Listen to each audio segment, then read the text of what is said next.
I lost you guys. Uh-oh. All right. Well, we are live.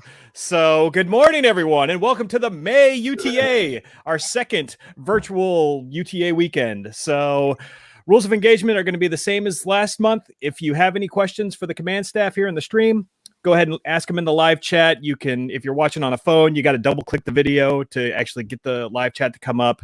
If you're on a browser, it should just be off to your right. So, that being said, Colonel, are you back with us? I am. All right, I'll turn it over to Colonel Dragon. The window. Good morning, everybody. Welcome again to May's virtual UTA. We'll go around a room here, and then I'll have a couple comments for you. So, Shirt, you're up first. Good morning. Good morning, everyone. I apologize, I'm on my phone, so if I'm moving, I'm sorry. But real quick, we had some enlisted association of the National Guard updates, so Angus. So they're doing a couple different grants to help individuals for who were either impacted by COVID and or other reasons. So just to let you know, right now there's 3 active grants, but probably 2 that could possibly apply to you and your family. And one is the COVID-19 emergency relief. And you do not have to be an Angus member to receive this. This particular grant is funded by USAA. So big ups to everyone who has USAA. But it's only going to be open for like 48 hours. And it's going to open up on May 4th at 6 p.m. Eastern Standard Time. And they are trying to give out, the cap is about $500 per person. And then there's another one that's called Sarge, and this is the one that you have to be a member of Angus. And this one's really not COVID related.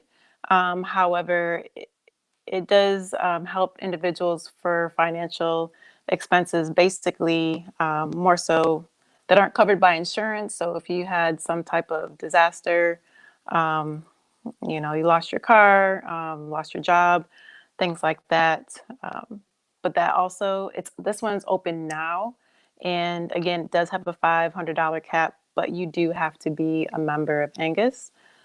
So if you guys are interested in becoming a part of Angus, the membership, it's about $30 a month, or you can just go ahead and pay for a lifetime, $300.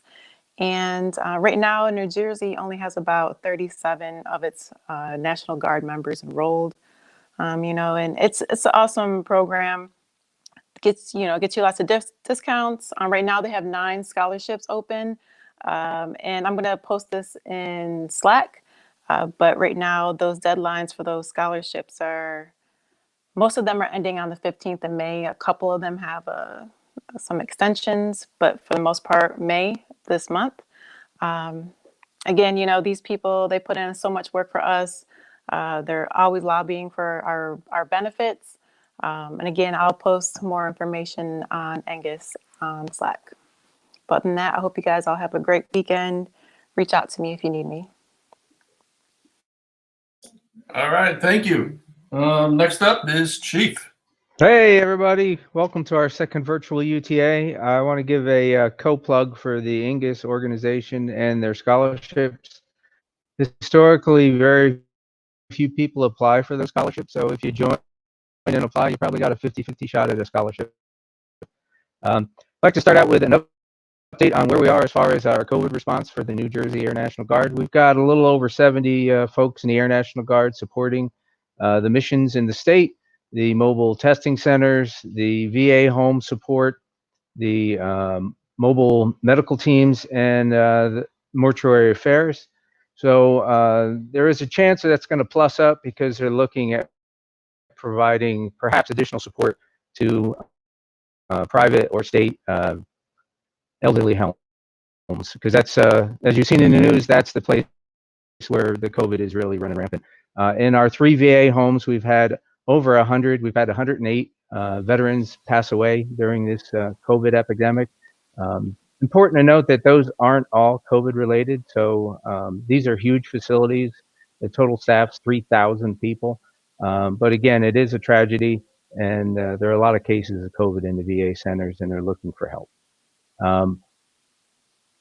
PT, there has been no update on whether the June PT or past that are going to get extended. So that is a question we have asked of state leadership. So they're going to find out if there's any determination on that. Most important, physical distancing, masks. I might have said this last month, but you know, when I first started driving, I didn't wear a seatbelt. Nobody wore a seatbelt, and now I can't live without wearing a seatbelt when I get in my car. So I know I've gotten used to wearing a mask, and I would say find a comfortable mask and get used to wearing it. We could be wearing masks for the next 3 to 6 months and even beyond. So this is the new norm.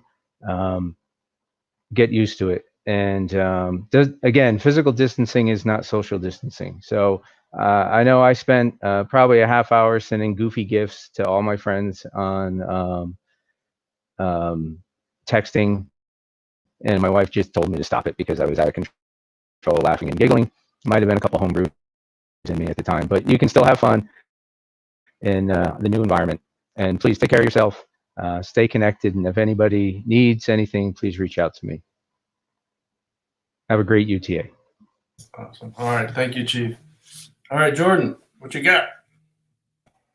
Hey, good morning, everybody. So for the fitness challenge for this year weekend is going to be the Memorial Day Murph. So we're a little ahead of Memorial Day, but the Murph is always done in May. For those that don't know, it is a mile run, 100 pull-ups, 200 push-ups, and 300 air squats. The wisdom of some of the people you see on the screen said that if you can't do pull-ups, then do 100 burpees instead. And then after you do all that, it is another mile run. If you are really gung-ho and you can do it with a 20-pound vest during the whole time, then by all means, feel free. Or if you're, you know, like some of us who have some quarantine weight, maybe you don't need the vest. Other than that, you can do it without the vest. If you guys want to post your times or post that you completed it or something in the fitness challenge, that would be great too. So best of luck. All right. Thanks, Jordan. All right, Colonel Wong. All right, good morning. Thanks. So just wanted to quickly talk about functional mission analysis course. There was an email sent out about it, so in case you haven't seen it, it has been canceled. We are currently working with the register office to see what alternate dates there are. So currently there are none right now, but once they do, let us know.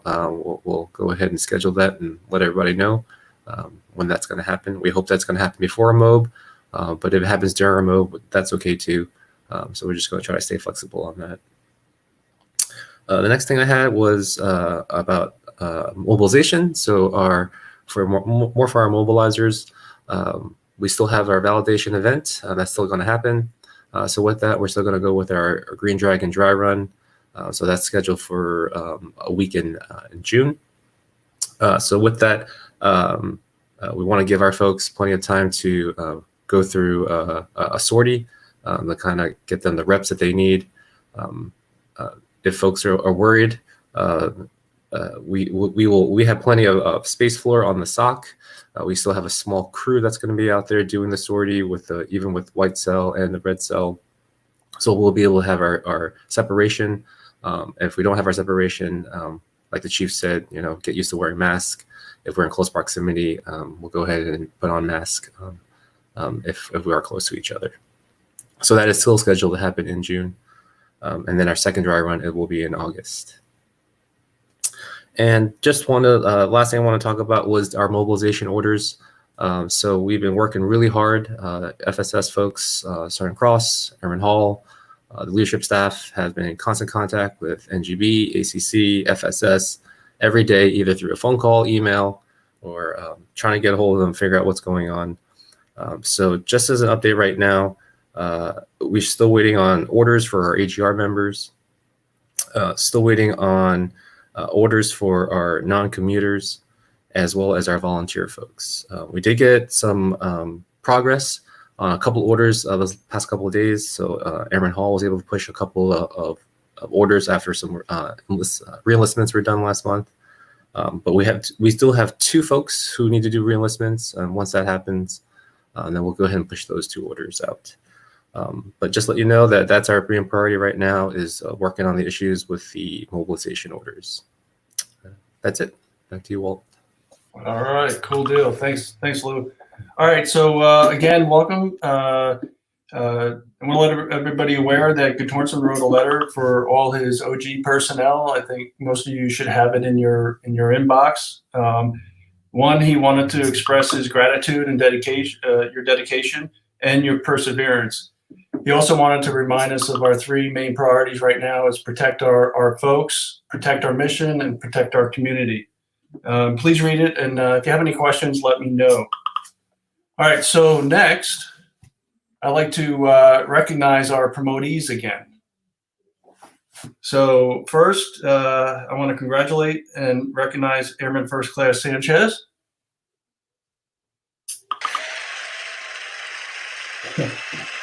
All right, next, I'd like to recognize Staff Sergeant Roman.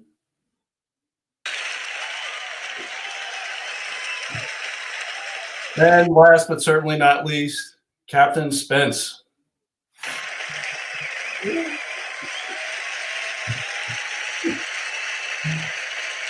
No, that was cool. I don't think Spence wanted you to shut that clapping off. No, I'm just kidding. All right, so Senior, I also want to recognize that Senior Airman Brown is meeting the Junior NCO board tomorrow. Good luck. I'm sure you're going to do fine.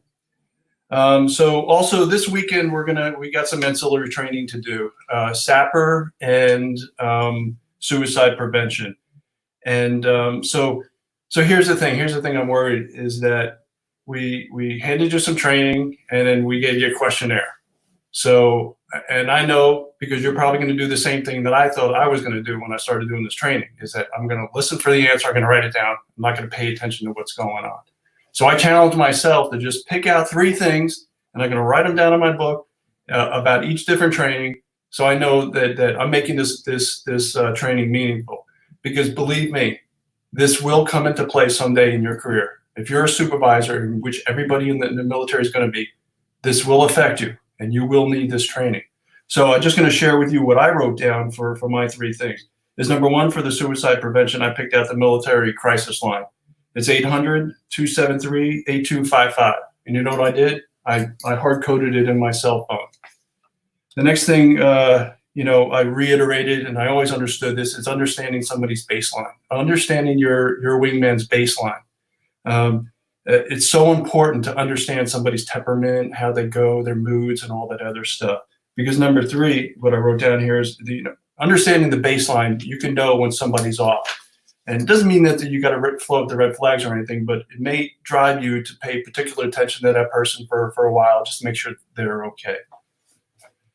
So for the SAPR, I pulled out, the 3 things I pulled out was 1, just because someone doesn't physically resist sexual advantage, that does not constitute consent. So the next thing I put down was the SAPR reporting options, which include the unrestricted and the restricted. The restricted is where the unrestricted is where the command will have an investigation. So it will be notified. The investigated OSI, police, whatever it is, will go and do an investigation. The restricted is confidential and it's not investigated, and it can only be made. Then those restricted can only be told to the SARC, as the SAPR Victims Advocate, or Volunteer Victims Advocate, or healthcare provider. Those are the only ones that you can report something to and have a restricted report. Reporting to anybody other than that, other than the SARC, the VA, the volunteer VA, or the healthcare, will drive an unrestricted report. So, and then also there are many resources available to the victims, including the SARC, the SAPR VA, Special Victim Council, Military One Source, medical care chaplains, and the DoD Safe Helpline. And those are just to name a few of the resources that folks have out there.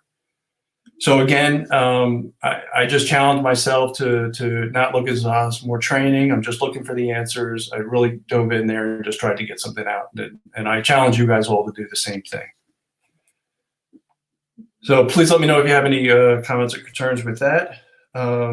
Okay, so next, I'd like to recognize some of our recent graduates from CWO. We have Captain Gatlin, Peranto, Master Sergeant Peranto. We've got Sergeant Rodriguez, and I think I see him in the over here.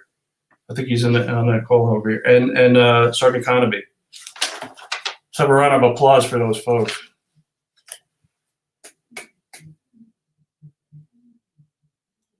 Wait, hold on.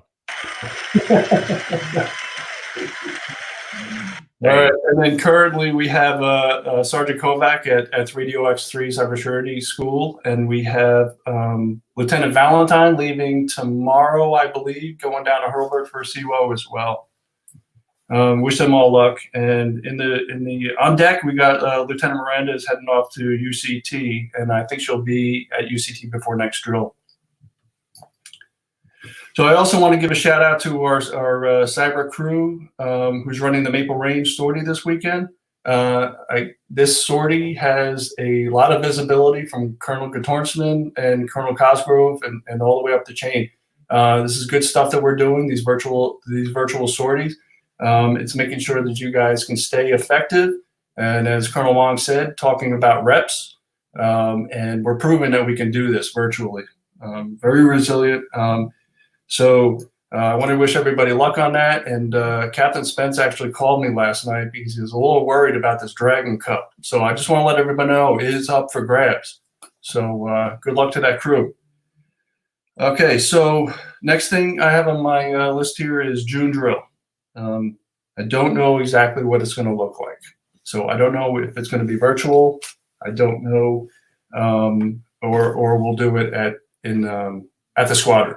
I do know that we will be running our Green Dragon. So everything points to probably a virtual drill or some kind of hybrid on that. But as soon as we figure that out, we will let you guys all know. So lastly, what I have on here is this weather this weekend is supposed to be awesome. It's supposed to be 70-something degrees today, 76 degrees tomorrow. Beautiful weather, and I just want to remind everybody that laptops are portable. So use the portability. So if you can find a nice umbrella or something, or sit at a table outside, by all means, please do it. So that's the last thing I had. I'm wondering if we have any questions in the queue. No, I didn't really see anybody with any questions. No questions. Everybody just can't wait to get the drill. Clearly. All right, cool deal. Okay, so if there aren't any questions, any last words from anybody on the video here?